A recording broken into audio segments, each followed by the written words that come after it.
हर खबर पर होगी आपकी पकड़। डाउनलोड कीजिए एबीपी लाइव ऐप। तो इस वक्त की बड़ी खबर मैं बुलेटिन की शुरुआत में आपके सामने रखना चाहती हूं। चीन के साथ सीमा विवाद भले ही कुछ हद तक सुलझता हुआ दिख रहा हो, लेकिन भारत ने यह साफ कर दिया है कि वो चीन की सरहद पर अपनी परियोजनाओं को पूरा करके ही रहेगा। इंफ्रास्ट्रक्चर डेवलपमेंट जो है उसमें किसी तरह का कोई फुल स्टॉप या कॉमा नहीं आने वाला है। देश के सरहदी इलाकों में सड़क परियोजना को लेकर रक्षा मंत्री राजनाथ सिंह ने आज बीआरओ यानी बॉर्डर रोड ऑर्गेनाइजेशन के महानिदेशक के साथ बैठक की है। रक्षा मंत्रालय में यह बैठक हुई है। राजनाथ ने सीमा पर चल रही परियोजनाओं का इसमें जायजा लिया और इस दौरान बीआरओ के महानिदेशक हरपाल सिंह ने रक्षा मंत्री को भरोसा दिलाया कि एलएसी और एलओसी पर परियोजनाएं चल रही है और इसे समय पे पूरा कर लिया जाएगा। दो तस्वीर टेलीविजन स्क्रीन पर आपके सामने है। बीआरओ को लेकर क्या कुछ तैयारियां हैं, बीआरओ ने क्या कुछ तैयारियां की हुई है। राजनाथ और बीआरओ की बैठक आपको साफ तौर पर दिखाई दे रही है। ये रक्षा मंत्रालय में हुई है। और दूसरा, नीमू में निर्माण काम कैसे जारी है, क्योंकि अभी प्रधानमंत्री नरेंद्र मोदी ने दौरा किया था, याद होगा, घायल सैनिकों से लेह में मुलाकात की थी और वहां पर इन परियोजनाओं को अमली जामा पहनाया जा रहा है, वो आपको दिखाई दे रहा है। तो क्लियर है, बीआरओ के डीजी समेत अन्य अधिकारी इसमें शामिल थे और उन्होंने साफ तौर पर रक्षा मंत्री को यह भरोसा दिया है कि तय वक्त पर पूरा होगा काम। बॉर्डर से ही खबर है, जुलाई की शुरुआत में भारत और चीन के बीच तनाव कम हो गया है, लेकिन जुलाई के अंत तक भारतीय वायुसेना को रफाल नई ताकत देगा, जो दक्षिण एशिया में भारत के लिए गेम चेंजर साबित होगा। देखिए लेह से संवाददाता नीरज राजपूत की रिपोर्ट और आप समझेंगे क्यों हम ये कह रहे हैं कि 2020 में नहीं देंगे हम चीन को मौका। भारतीय वायुसेना की ताकत में जो सुखोई 30 MKI की जो ताकत बढ़ी है, वो उसकी ब्रह्मोस मिसाइल जो इंटीग्रेट की गई है उसको लेकर है। ब्रह्मोस मिसाइल भी आप ले जाने में सक्षम है। सुखोई फाइटर जेट्स में ब्रह्मोस मिसाइल भी लग चुकी है और उससे उसकी ताकत बहुत ज्यादा बढ़ गई है। और हाल ही में इसी महीने के अंत तक भारतीय वायुसेना को रफाल लड़ाकू विमान की जो पहली खेप है वो भी मिलने जा रही है। उससे भारतीय वायुसेना की ताकत में और ज्यादा इजाफा हो जाएगा, क्योंकि जो रफाल लड़ाकू विमान है वो दक्षिण एशिया में उनको गेम चेंजर माना जा रहा है, क्योंकि उसमें खास तौर से मिटियोर मिसाइल जो लगी हुई है, स्कैल्प मिसाइल जो लगी हुई है, उनसे वो ऐसी मिसाइलें हैं जो पाकिस्तान तो क्या चीन के पास भी नहीं है। और इसीलिए ये माना जा रहा है कि रफाल लड़ाकू विमान के भारतीय वायुसेना के जंगी बेड़े में शामिल होने से भारतीय वायुसेना को, भारत को चीन पर एक बड़ी बढ़त मिल सकती है। कैमरामैन सुंदर सिंह के साथ Neeraj Rajput, ABP news, forward airbase, Ladakh. तो बॉर्डर पर चीन पीछे तो हट गया, लेकिन सवाल यही है कि क्या चीन पर भरोसा किया जा सकता है।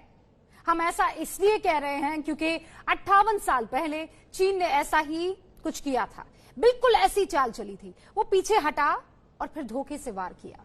चीन के इतिहास को बताने वाली ये रिपोर्ट बहुत गौर से देखिए और समझिए कि चीन से क्यों इस वक्त हमें सावधान रहने की जरूरत है। अखबार की ये कतरन चीनी धोखे का सबसे बड़ा सबूत है। अखबार की ये हेडलाइंस 58 साल बाद भी चीनी चाल की सबसे बड़ी गवाही है। साल 1962 में भी चीन गलवान पोस्ट पर भारत और चीन के सैनिक आमने सामने थे। एबीपी न्यूज के पास 15 जुलाई 1962 के अंग्रेजी अखबार की वो क्लिपिंग है जिसमें छपा है कि गलवान पोस्ट से चीनी सैनिक पीछे हट गए हैं, भारत के दबाव का असर है। लेकिन 3 महीने बाद 21 अक्टूबर 1962 को चीन के 2000 सैनिकों ने अचानक इस पोस्ट पर हमला बोल दिया। चाइनीज इतनी आसानी से पीछे चले जाएंगे ऐसा हमको बिल्कुल नहीं मानना चाहिए। हमें 15 और 16 की रात का वाकया कभी नहीं भूलना चाहिए, वो भी इसी प्रकार की खबरों के बाद हुआ था। ये 58 साल पहले मिला धोखा ही है कि आज बॉर्डर पर चीन के झुकने के बाद भी भारत पूरी तरह से नजर रखे हुए है। भारतीय सेना को अभी भी पूरी तरह से नजर रखनी होगी चीनी सेना के मूवमेंट पर कि क्या वाकई में वो डिसएंगेजमेंट प्रक्रिया के लिए पूरी तरह से सीरियस है, यानी कि संजीदा है डिसएंगेजमेंट प्रक्रिया करने के लिए। लेकिन भारतीय सेना के उच्च पदस्थ सूत्रों ने एबीपी न्यूज से साफ किया कि अभी जो प्रक्रिया जो शुरू हुई है डिसएंगेजमेंट की, इसको 72 घंटे तक वॉच करना होगा, वेरीफाइड करना होगा, क्योंकि दोनों देशों के कोर कमांडर्स के बीच में इस बात को लेकर भी सहमति बनी थी कि दोनों देश 72 घंटे तक एक दूसरे पर वॉच रखेंगे जब डिसएंगेजमेंट होगा, और उसके बाद ही माना जाएगा कि डिसएंगेजमेंट पूरी तरह से हुआ है। और इसीलिए साफ तौर पर जो सरकार में उच्च पदस्थ सोर्सेज हैं, उन्होंने ये कहा था कि नो मैटर व्हाट, हम पैनी नजर रखे हुए हैं कि चीन अब क्या करता है। चीन 1962 जैसा धोखा ना कर पाए, इसके लिए भारत पूरी तरीके से तैयार है। भारतीय वायुसेना सीमा पर कड़ी निगरानी रख रही है, क्योंकि चीन पर भरोसा करना घातक हो सकता है। नीरज राजपूत की ये रिपोर्ट भी आपको देखनी चाहिए। भारत चीन सीमा पर भले ही डिसएंगेजमेंट शुरू हो गया हो, लेकिन भारतीय वायुसेना की पूरी तैयारियां हैं। इस वक्त हम फॉरवर्ड एयर बेस पर हैं, जहां पर भारतीय वायुसेना के फाइटर जेट्स, जो सुखोई फाइटर जेट्स हो या फिर मिराज 2000 हो, MiG-29 हो, सब कॉम्बैट एयर पेट्रोलिंग कर रहे हैं। इस वक्त ये जो हम देख रहे हैं भारतीय वायुसेना का सबसे एडवांस फाइटर जेट, ये यहाँ पर इस जगह पर कॉम्बैट एयर पेट्रोलिंग कर रहे हैं। यहां पर आते हैं फॉरवर्ड एयर बेस पर और फिर लाइन ऑफ एक्चुअल कंट्रोल यानी LEC पर जो एयर स्पेस है, वहां पर दिन हो या रात हो, इसी तरह से ये कॉम्बैट एयर पेट्रोलिंग करते रहते हैं। ये सिर्फ और सिर्फ इसलिए करते हैं क्योंकि जो बिल्टअप किया है चीन ने लाइन ऑफ एक्चुअल कंट्रोल पर, बहुत ज्यादा किया है और उसने अपने जो एयरफोर्स के जो अपने एयर बेस है उनको भी अलर्ट पर रखा हुआ है। लगातार कोशिश की जा रही थी, उकसावे की कोशिश की गई थी। चीन ने शुरुआत में जब भारत के जो हेलीकॉप्टर्स थे उनके अगेंस्ट में, उनके खिलाफ जो था अपने अटैक हेलीकॉप्टर्स को उतारा, तो भारतीय वायुसेना ने अपने जो फाइटर जेट्स हैं उनको उतार दिया कॉम्बैट एयर पेट्रोलिंग के लिए, ताकि अगर चीन की तरफ से हेलीकॉप्टर आएगा तो भारतीय वायुसेना की तरफ से भारत के ये फाइटर जेट्स आएंगे। सुखोई जो फाइटर जेट्स हैं, भारतीय वायुसेना के 250 से भी ज्यादा फाइटर जेट्स हैं और इसके साथ साथ अभी 12 और सुखोई विमान जो हैं वो आने वाले हैं, जिसके लिए मंजूरी रक्षा मंत्रालय ने दी है। उसके साथ साथ MiG-29 जो फाइटर जेट्स हैं, 59 फाइटर जेट्स जो हैं उनको लगाया गया है पूरी लाइन ऑफ एक्चुअल कंट्रोल पर। 21 और MiG-29 हाल ही में जो सौदा हुआ है, मंजूरी दी गई है सौदे के लिए, रूस से खरीदने के लिए। ये सब आएंगे तो भारतीय वायुसेना की ताकत में बहुत ज्यादा इजाफा होगा। और अगर चीन की तरफ से किसी भी तरह का कोई दुस्साहस होता है हमारी खासतौर से एयर स्पेस को लेकर, तो भारतीय वायुसेना पूरी तरह से अलर्ट है। और 1962 की जो गलती थी जिसमें भारतीय वायुसेना का इस्तेमाल नहीं किया गया था चीन के खिलाफ, वो अब भारतीय वायुसेना या भारत वो नहीं करने वाला है। और इसीलिए जैसे ही मई के महीने से भारत और चीन की लाइन ऑफ एक्चुअल कंट्रोल पर तनाव शुरू हुआ, भारतीय वायुसेना को पूरी तरह से अलर्ट कर दिया गया कि किसी भी परिस्थिति से निपटने के लिए भारतीय वायुसेना को हमेशा तैयार रहना होगा।